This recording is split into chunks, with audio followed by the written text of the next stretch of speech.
فرزند زہرا یہ حالات برے ہیں۔ کاشانہ بصیرت ایک ایسا مکمل یوٹیوب چینل جس پر محروم بصارت کے لیے بالخصوص اور تمام افراد کے لیے بالعموم سینکڑوں کی تعداد میں اسلامی کتب دستیاب ہیں۔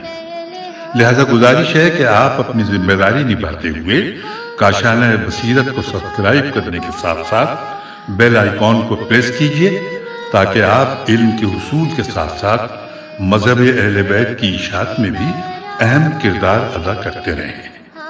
کاشانہ بصیرت۔ فرزند زہرا یہ حالات برے ہیں۔ بسم اللہ الرحمن الرحیم۔ السلام علیکم سامعین، کاشانہ بصیرت کا یوٹیوب چینل میں سیمی زوار ہم مل کر کچھ نشستوں میں پڑھ چکے ہیں، جس کتاب کا آغاز کر چکے ہیں اور ریڈنگ کے پارٹ نمبر 8 پر ہم پہنچ گئے ہیں۔ اس کتاب کا نام ہے اصلاح الرسوم الظاہرہ بکلام العطرۃ الطاہرہ، معروف باصلی اسلام اور رسمی اسلام، تصنیف و تالیف علامہ الشیخ محمد حسین النجفی۔ آئیے پارٹ نمبر 8 میں کتاب کے صفحہ نمبر 87 پر ریڈنگ کا آغاز کرنے جا رہے ہیں، اور یہاں پر ہم کتاب میں تیسرا باب پڑھنے جا رہے ہیں، جیسا کہ میں نے آپ کو پچھلی نشست میں بھی اس کی تفصیلات بتائی تھیں۔ آئیے اب آغاز کرتے ہیں۔ ہیڈنگ ہے کہ ان بدعات اور غلط رسوم کا بیان جو بعض عبادات سے متعلق ہیں۔ تفصیلات کچھ یوں ہیں کہ یہ حقیقت ارباب انش و بینش، یہاں پہ الف نون شین، انش و بینش پر مخفی نہیں ہے کہ عبادات شرعیہ توقیفی، تے واو قافیے فے چھوٹیے، شرعیہ توقیفی ہیں، یعنی ان کی تشریع و جواز اور ان کی ادائیگی کا طریقہ کار اور ان کے شرائط و قواعد اور اوراد و اذکار کا دار و مدار شارع مقدس کے اذن و اجازت پر ہے۔ یہ ضروری نہیں کہ جو چیز دراصل بری ہو اس کی ایجاد ہی بدعت ہو، بلکہ عبادات مشروعہ میم شین ر واو عین ہے، عبادات مشروعہ جن کو شریعت نے مطلق چھوڑا ہے، ان میں اپنی طرف سے قیود و شرائط کا اضافہ کرنا، یا ان کی کیفیت و کمیت میں رد و بدل کرنا، یا ان کے وہ خاص اوقات یا خاص تعداد اپنی طرف سے مقرر کرنا اور پھر اسے شرع اقدس شین ر عین شرع اقدس کی طرف منسوب کرنا اور اسے کار ثواب سمجھ کر بجا لانا بھی تشریع محرم یا محترم ہے۔ یہاں پہ تے شین رے یہ عین۔ پھر آگے چلتے ہیں کہ کوئی بھی انسان خواہ دینی یا دنیاوی طور پر وہ کتنا عظیم الشان کیوں نہ ہو، وہ کسی طرح بھی عبادات میں کمی بیشی یا ترمیم و تنسیخ کرنے کا مجاز نہیں ہے، اور ہمارے مذہب کا تو ترہ امتیاز ہی یہی ہے کہ اس میں قیاس، مصالح میم سواد الف لام ہے، مسالے مرسلہ میم ر سین لام ہے، اور استحسان الف سین تے ہے سین الف نون، استحسان وغیرہ نام کی کوئی چیز نہیں ہے، اور اس میں جو کچھ ہے وہ صرف اللہ کا کلام قرآن ہے اور سرکار محمد وآل محمد علیہ السلام کا فرمان یعنی کہ احادیث ہیں، اور بس۔ اور اگر تشریح و تفسیر قرآن کے سلسلے میں کوئی چیز سند ہے تو وہ انہی ذوات مقدسہ کا قول و فعل ہے، اور اگر حجت ہے تو انہی کی تقریر۔ اس کے علاوہ جو کچھ بھی ہے وہ مایہ وہم و خیال ہے۔ الغرض کل معلم یخرج من حاضل بیت فہو باطل، اصول کافی۔ جو چیز سرکار محمد صلی اللہ علیہ وآلہ وسلم کے گھر سے نہ نکلے وہ باطل ہے، ارشاد ساقی۔ لہٰذا ہر وہ درد، ہر وہ تعویذ، ہر وہ وظیفہ، ہر وہ عمل، ہر وہ حکم اور ہر وہ عبادت جو سرکار محمد وآل محمد علیہ السلام کے گھر سے نہ نکلے وہ باطل ہے۔ اور اب یہاں پر لکھا ہے یہ میں کوشش کر رہی ہوں پڑھنے کی، یہ بغیر زیر زبر پیش کے عربی کا ایک شعر ہے کہ وخیر امور الدین ما کانا سنتن وشر الامور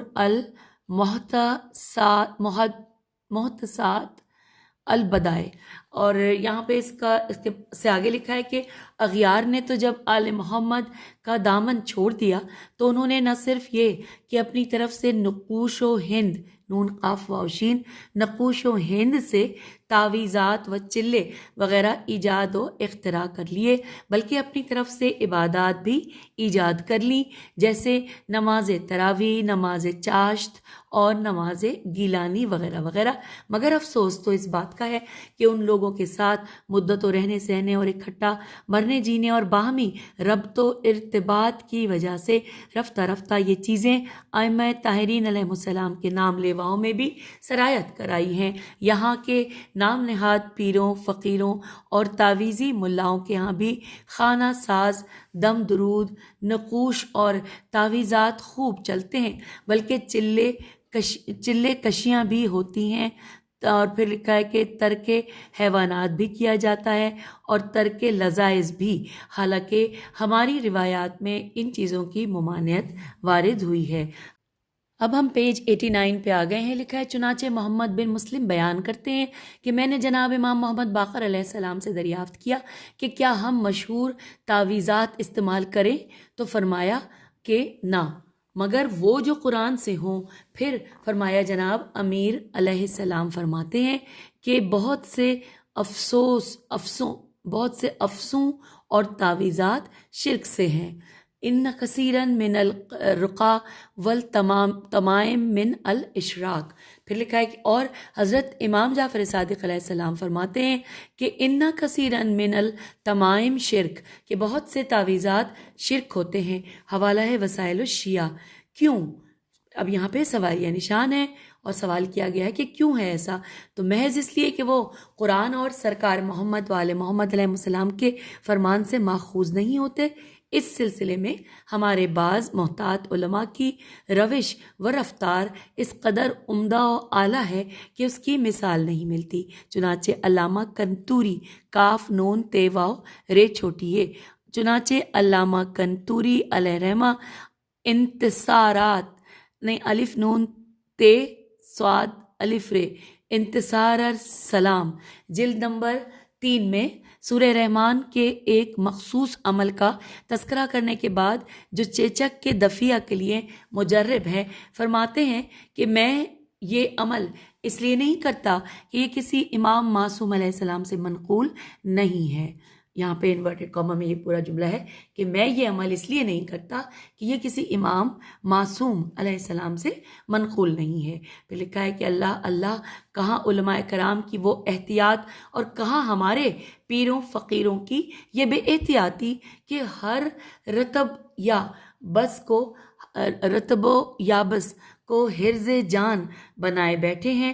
خلاصہ یہ کہ صرف وہ عملیات اور تعویذات جائز ہیں جو خدا کے قرآن یا محمد و آل محمد علیہ السلام کے فرمان سے ماخوذ و مستنبت میم سین تے نون بے توئے ہوں اور بس.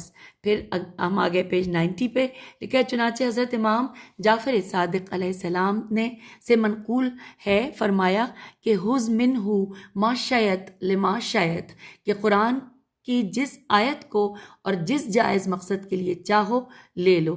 بریکٹ میں لکھا ہے از حاشیہ ترجمہ قرآن مجید مولوی سید زیرک حسین امروہوی مرحوم. اور اب آئیے اگلی ہیڈنگ، ایک ایراد اور اس کے جوابات. لفظ ہے ایراد، ہجے کرتے ہیں الف یہ رے الف دال. سامعین اس ورڈ کو میں نے پہلی دفعہ سنا تھا تو میں نے اس کے معنی تلاش کیے، آپ کو بھی بتاتی چلوں. ایراد کے معنی ہے اعتراض یا نکتہ چینی. اور اب آئیے اب ہم اس کے سمجھنے میں آسانی ہوگی کہ ایک ایراد اور اس کے جوابات. لکھا ہے کہ جو لوگ ہر غلط بات کو صحیح اور ہر بدعت کو مشرف با اسلام کرنے کے لیے ادھار کھائے بیٹھے ہیں، وہ کہا کرتے ہیں کہ چونکہ اس قسم کے اوراد و وظائف اور اعمال بجا لانے سے عجیب و غریب آثار ظاہر ہوتے ہیں، لہٰذا ان آثار کا ظہور ان اعمال کے صحیح و درست ہونے کی وضاح دلیل ہے. تو اس شبے کے جواب میں اولن تو ہم الزامی طور پر عرض کریں گے کہ کفار و مشرکین جو عمل کرتے ہیں ان کے اعمال کے آثار بھی ظاہر ہوتے ہیں، تو کیا ان آثار کو دیکھ کر کفار کے عمل کو درست قرار دیا جا سکتا ہے؟ پس اگر وہاں آثار کا ظہور صحت عمل کی دلیل نہیں ہے تو یہاں بھی ظہور اثر درستگی کی سند نہیں ہے۔ ثانیاً ہلی طور پر حیلام چھوٹی ہے، ہلی طور پر، اور ہو سکتا ہے کہ یہ ورڈ ہلی میں پڑھ رہی ہوں غلط ہو، اس میں کیونکہ زیر زبر پیش تو نہیں ہوتا نا، کہ میں نے یہ پہلی دفعہ سنا ہے، ہو سکتا ہے یہ ہلی ہو یا ہلی ہو، بہرحال ہے لام پہ تشدید ہے اور چھوٹی ہے۔ طور پر عرض ہے کہ غلط اعمال و عبادات کے آثار ظاہر ہونے کی کئی وجوہ ہیں۔ نمبر 1، خدا کسی بندے کا عمل ضائع نہیں کرتا، خواہ وہ مسلمان ہو یا کافر۔ اس کا ارشاد ہے انی لا اضیع عمل عامل منکم، یہ علیحدہ بات ہے کہ وہ بندہ عمل دنیا کے لیے کرے یا آخرت کے لیے۔ من کانا یریدو حرث الآخرۃ نزد لہ فی حرثہ ومن کانا یرید حرث الدنیا نوعتہ منہا وما لہ فی الآخرۃ من تصیب۔ جو لوگ غلط ریاضتوں کے نتیجے میں آگ پر چلتے طویل مسافت چند لمحوں میں طے ہو کر کرتے ہوئے اور مخفی و پوشیدہ امور کی خبریں دیتے ہوئے نظر آتے ہیں، یہ سب خدا تعالیٰ کے وعدے کا ثمرہ ہے کہ وہ کسی عامل کے عمل کو ضائع نہیں کرتا، خواہ وہ دنیاوی مقاصد کے لیے ہو خواہ اخروی نجات کے لیے۔ سامعین، اب یہاں پہ نمبر 1 تو ہم نے یہاں پر ابھی پڑھا تھا نا، یہ میں آپ کو دوبارہ بتاتی ہوں۔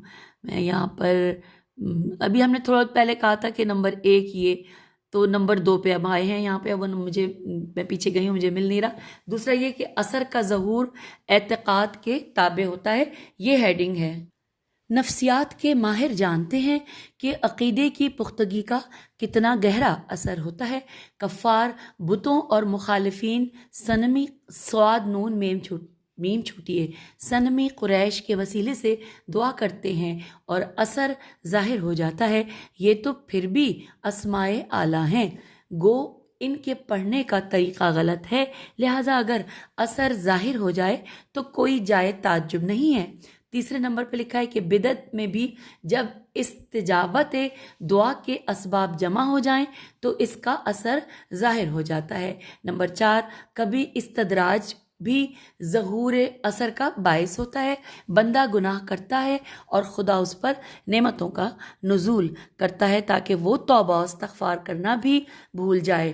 اور پھر یہاں پہ لکھا ہے بریکٹ میں خدا نون کاف نون اور آگے شاید دال ہے لیکن وہ مٹا ہوا ہے، اور پھر اس کے بعد لکھا ہے کہ چنانچہ فرماتا ہے کہ ہجے کرنی پڑے گی ہمیں تھوڑی سی اس کی، ہم بلکہ ترجمہ پڑھ لیتے ہیں کیونکہ کچھ مٹا ہوا زیادہ ہے، لیکن اگر کوشش کریں تو پڑھ بھی لیں گے۔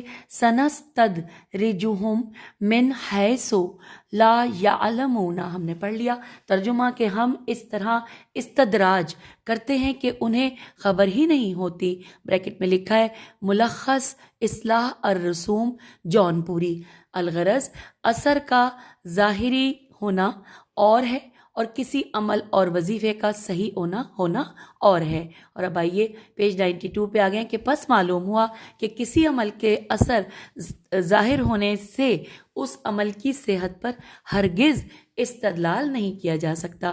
اور اب یہاں پر پھر اگلی ہیڈنگ آ گئی ہے کہ وضو میں پاؤں دھونا بدعت ہے۔ میرے خیال ہے یہاں پہ بدعتوں کا ذکر کا آغاز ہو گیا ہے۔ سب سے پہلے ہے وضو میں پاؤں دھونا بدعت ہے۔ اس حوالے سے تفصیلات کچھ یوں ہیں کہ خلاصہ کلام یہ کہ رفتہ رفتہ یہ مداخلت فی الدین کی نوبت یہاں تک پہنچ گئی کہ عبادات شرعیہ شین رے عین یہ ہے میں بھی کمی بیشی شروع کر دی گئی، چنانچہ سب عبادات سے افضل عبادت نماز اور اس کا وضو اور اذان بھی اس بدعت کی دست بردے محفوظ نہیں رہی اور بلکہ اس کا حلیہ بگاڑ دیا گیا۔ چنانچہ خدا نے وضو میں پاؤں کا مسح کرنے کا حکم دیا تھا، بانی اسلام نے سر اور پاؤں کا مسح کیا تھا، مگر بعد میں لوگوں نے پاؤں کو دھونا شروع کر دیا۔ ارشاد قدرت پارہ نمبر 6 سورہ المائدہ رکوع نمبر 6. ترجمہ: اے ایمان والو، جب تم اٹھو نماز کو تو دھو لو اپنے منہ اور ہاتھ کہنیوں تک اور مل لو اپنے سر کو اور پاؤں ٹخنوں تک. اور بریکٹ میں لکھا ہے ترجمہ شاہ عبد القادر دہلوی رحم اللہ.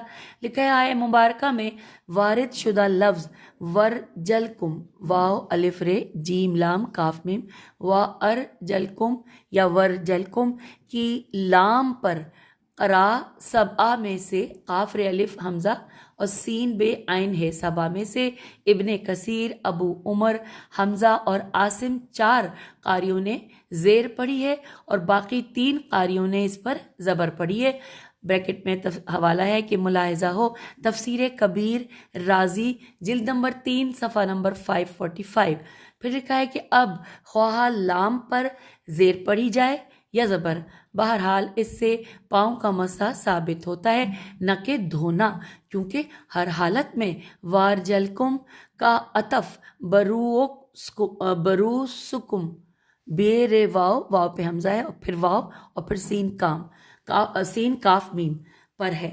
پس اگر زیر پڑھی جائے تو یہ عطف اس کے لفظی اعراب پر ہوگا اور اگر زبر پڑھی جائے تو یہ عطف اس کے محلی اعراب پر ہوگا جو کہ وامسہو کا مفعول ہونے کی وجہ سے محلن منصوب ہے. محلن لام پہ تجدید بھی ہے اور 2 زبر بھی، تو محلن منصوب ہے، میم نون سواد ہے یہاں پہ. آگے چلتے ہیں. پھر لکھا ہے کہ نتیجہ یہ کہ الوضو غسلتان و مستحتان، یعنی وضو 2 دھونے یعنی ہاتھ اور منہ اور 2 مسوں یعنی سر اور پاؤں کا نام ہے. حوالہ ہے قول ابن عباس مندرجہ تفسیر معالم التنزیل صفحہ نمبر 270 وغیرہ بریکٹ کلوز. پھر لکھا ہے کہ اس کی تائید مزید اس بات سے بھی ہوتی ہے کہ تیمم جو وضو کا بدل ہے اس میں سر اور پاؤں پر تیمم نہیں کیا جاتا بلکہ بالاتفاق صرف منہ اور ہاتھوں پر کیا جاتا ہے جن کو وضو میں دھویا جاتا ہے. یہ اس بات کی ناقابل رد دلیل ہے کہ سر اور پاؤں سے دھونے کا کوئی تعلق نہیں ہے. سر اور پاؤں سے دھونے کا کوئی تعلق نہیں ہے. یہ پورا جملہ ہم نے پڑھ لیا. پھر لکھا ہے کہ اسی طرح کتب فریقین سے ثابت ہے کہ حضرت رسول خدا صلی اللہ علیہ وآلہ وسلم سر اور پاؤں پر مسح کیا کرتے تھے. چنانچہ صاحب کنز الاعمال جلد نمبر 5 صفحہ نمبر 108 پر روایت کرتے ہیں کہ جناب رسول خدا صلی اللہ علیہ وآلہ وسلم نے اس طرح وضو کیا کہ منہ اور ہاتھوں کو 2 مرتبہ دھویا اور سر اور پاؤں کا دوبارہ مسح کیا. پھر لکھا ہے کہ عباد ابن تمیم اپنے والد سے روایت کرتے ہیں کہ ان کا بیان ہے کہ ترجمہ انورٹڈ کاما میں ترجمہ پڑھ رہے ہیں کہ میں نے جناب رسول خدا صلی اللہ علیہ وآلہ وسلم کو وضو کرتے ہوئے دیکھا اور انہوں نے اپنے دونوں پاؤں پر مسح کیا. Inverted comma close. حوالہ ہے اصابہ الف صاد الف بے ہے اصابہ فی تمیز الصحابہ جلد نمبر 1 صفحہ نمبر 184 اور اب آئیے صفحہ نمبر لکھا ہے 185. بذیل ترجمہ تمیم ابن زید انصاری قضا فی نیل الاوتار جلد نمبر 1 صفحہ نمبر 184. اسی طرح جناب امیر علیہ السلام وضو میں پاؤں پر مسح کیا کرتے تھے. ملاحظہ ہو معانی الآثار للطحاوی جلد نمبر 1 صفحہ نمبر 21 اور مسند احمد بن حنبل جلد نمبر 1 صفحہ نمبر 95 اور 116.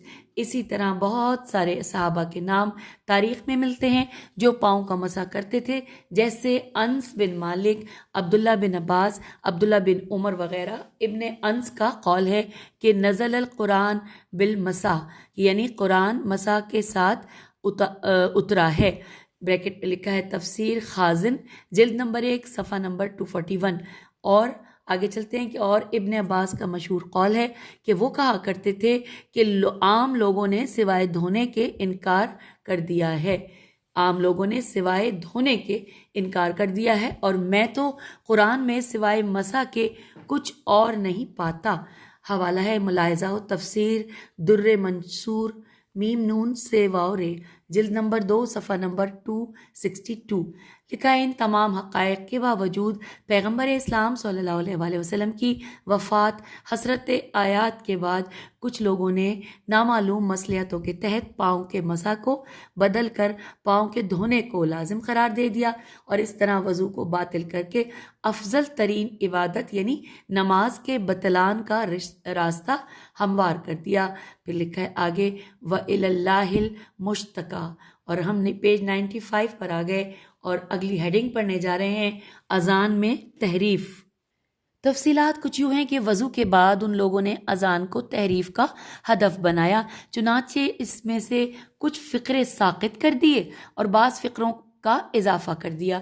اب اگلی ہیڈنگ، یہاں اسی میں سب ہیڈنگ ہے کہ اذان سے حیا علی خیر العمل کا اخراج۔ تفصیلات اس کی یوں ہیں کہ یہ حقیقت ہے کہ پیغمبر اسلام صلی اللہ علیہ وآلہ وسلم کے مقدس عہد میں، بلکہ اسلامی برادری کے پہلے دور خلافت میں، بلکہ اس کے دوسرے دور خلافت کے ابتدائی دور میں بھی اذان میں فقرہ حیا علی خیر العمل کہا جاتا تھا، اور پھر کچھ عرصے کے بعد نامعلوم مصلحت کے تحت اسے اذان سے نکال دیا گیا اور اس کے کہنے والوں کو سخت سزا دینے کی دھمکی بھی دی گئی۔ چنانچہ فاضل قوشنجی، ہجے کرتے ہیں فاضل قوشجی ہے، قاف واو شین جیم چھوٹی نے اپنی شرح تجرید تے جیم رے یہ دال تجرید میں صفحہ نمبر 382 پر جناب عمر بن الخطاب کا یہ قول نقل کیا ہے کہ 3 چیزیں زمانہ رسالت میں جائز تھیں، مگر میں ان کی ممانعت کرتا ہوں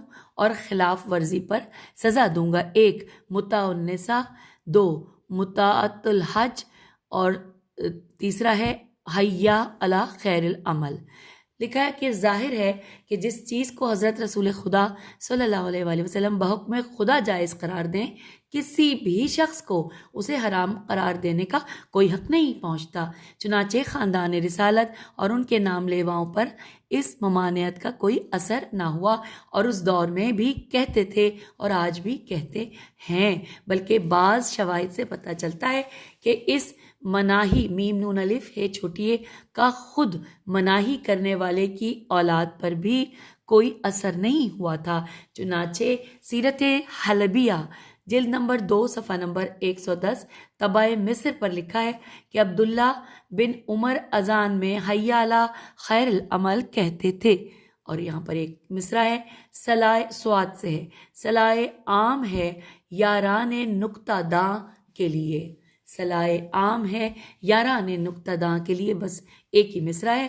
اور اب آئیے یہاں پر ہم نے سب سے پہلے پڑھا تھا، یعنی نمبر 1 تھا اذان میں جو تحریف کے حوالے سے نمبر 1 تھا حیا علی خیر العمل کا اخراج، اور اب یہاں پر آ گیا نمبر 2 الصلاۃ خیر من النوم کا اذان میں اضافہ۔ لکھا ہے اس کی تفصیلات کے اسی دور میں جہاں حیا علی خیر العمل کو اذان سے خارج کیا گیا، وہاں صبح کی اذان میں الصلاۃ خیر من النوم کا بے جا اضافہ بھی کیا گیا۔ چنانچہ لکھا ہے موتع میم واو پہ حمزہ ہے اور تو الف حمزہ بڑی ہے، موتع مالک وغیرہ کتابوں میں مذکور ہے کہ جناب عمر کے دور خلافت میں ایک بار مؤذن انہیں نماز صبح کے لیے جب بلانے گیا تو دیکھا کہ وہ تو سوئے ہوئے ہیں۔ اس نے کہا کہ الصلاۃ خیر من النوم، جاگو، نماز سونے سے بہتر ہے۔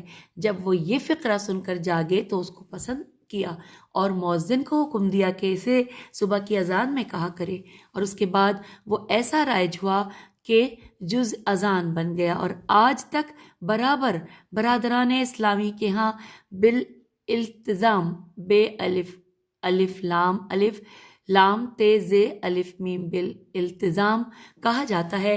اور اس کے بعد اس کا حوالہ یہاں پہ نوٹ کیجئے، قذاف الموتام شرح تنویر الحوالق جلد نمبر 1 صفحہ نمبر 71 طبع مصر، والفاروق شبلی صفحہ نمبر 253 طبع لاہور۔ سامعین بعض دفعہ کچھ مشکل الفاظ ہوتے ہیں جن کو پڑھتے ہوئے زبان ذرا سا لڑکھڑا جاتی ہے، اپنی سی کوشش ہوتی ہے غلطی کم سے کم ہو، لیکن پھر بھی درگزر کی تو ہم آپ سے یقین ہمیشہ ہی استدعا کرتے ہیں۔ آئیے نمبر 2 پڑھ لیے تھے، ایک پڑھا تھا حیا علی خیر العمل کے حوالے سے، ایک پڑھا تھا ہم نے الصلاۃ خیر من النوم کے حوالے سے، اور اب تیسرا ہے اشہد ان علی ولی اللہ کا ایزاد۔ ایزاد الف یہ زے الف دے دال، یہاں پہ لکھا ہے کہ خاندان رسالت کی محبت و پیروی کے دعوے دار بھی اس سلسلے میں کسی سے پیچھے نظر نہیں آتے، چنانچہ انہوں نے بھی مختلف اوقات اور مختلف ادوار میں شرعی احکام میں کہیں من پسند اضافے کیے ہیں اور کہیں اپنی مرضی کے مطابق کمیاں بھی کی ہیں۔ پیج 97 پر ہم آ گئے ہیں۔ چنانچہ اذان میں اشہد ان علی ولی اللہ کا ایزاد، اور وہ بھی بطور جزو اذان، انہی لوگوں کے ذہنی ابتکار الف بے تے کاف الف رے اور الف کے ساتھ زیر ابتکار کا شاہکار ہے۔ اس میں کوئی شک و شبہ نہیں ہے کہ حضرت امیر علیہ السلام مومنوں کے امیر، متقیوں کے امام، اللہ کے ولی اور نبی کے بلا فصل وسیع ہیں، اور یہ عقیدہ جزو ایمان ہے، کیونکہ اس اعتقاد کے بغیر نہ ایمان مکمل ہوتا ہے نہ ہی اسلام۔ اب رہی یہ بحث کہ آیا یہ فقرہ پڑھنا چاہیے یا کہ نہیں، تو اس سلسلے میں ہر شخص کو اپنے مرجع تقلید کی طرف رجوع کر کے اس کے فتوے پر عمل کرنا چاہیے۔ اور اب اگلے پیراگراف میں لکھا ہے کہ اور جہاں تک اس بات کا تعلق ہے کہ یہ اضافہ کب ہوا، کس نے کیا اور کیوں کیا، تو اس کے متعلق اجمالاً عرض ہے کہ امام زمانہ علیہ السلام کی غیبت کبریٰ کے چند سال بعد، جب 4 صدی ہجری میں ایران کے اندر آل بوہیا بے واو یہ ہے یہ بریکٹ میں لکھا ہے دیلمی خاندان کی حکومت قائم ہوئی، تو بنی امیہ و بنی عباس کی روش و رفتار کے رد عمل کے طور پر یہ اضافہ کیا گیا، اور جب حضرت شیخ صدوق علیہ رحمہ متوفی 381 ہجری نے من لا یحذر الفقی 306 ہجری میں لکھی، تو اس وقت یہ فقرہ رائج ہو چکا تھا، جبھی تو انہوں نے اس کے خلاف بھرپور طریقے سے آواز بلند کی، اور اس کے بعد بھی علماء اعلام برابر آواز بلند کرتے رہے۔ اسی وجہ سے اب فقہا لکھتے ہیں کہ یہ فقرہ جزو اذان و اقامت نہیں ہے، کیونکہ عہد رسالت سے لے کر امام زمانہ علیہ السلام کی غیبت کبریٰ تک کسی بھی دور میں یہ فقرہ اذان میں نہیں کہا گیا، اور نہ ہی کسی ضعیف سے ضعیف معصومی روایت میں اس کا جزو اذان و اقامت ہونا ثابت ہے۔ کچھ عرصہ پہلے ہم نے اپنی فقہی کتاب قوانین الشریعہ فی فقہ الجعفریہ میں صرف اتنا لکھا تھا کہ اذان کے 18 فصول ہیں، جو ہر کاف ہے، ہر کا دمہ کو معلوم ہے، یہ لکھا ہوا ہے، ہر کے کاف ہے اور دال میم ہے کو معلوم ہے، مگر صرف اتنی ہی بات پر فقہ جعفری کے ابجد سے نابلد بعض بے لگام مقررین میم قاف رے مقردین یا مقررین نے آسمان سر پر اٹھا لیا تھا کہ اذان کی 18 فصلیں کیوں لکھی گئی ہیں، وہ تو 20 ہیں۔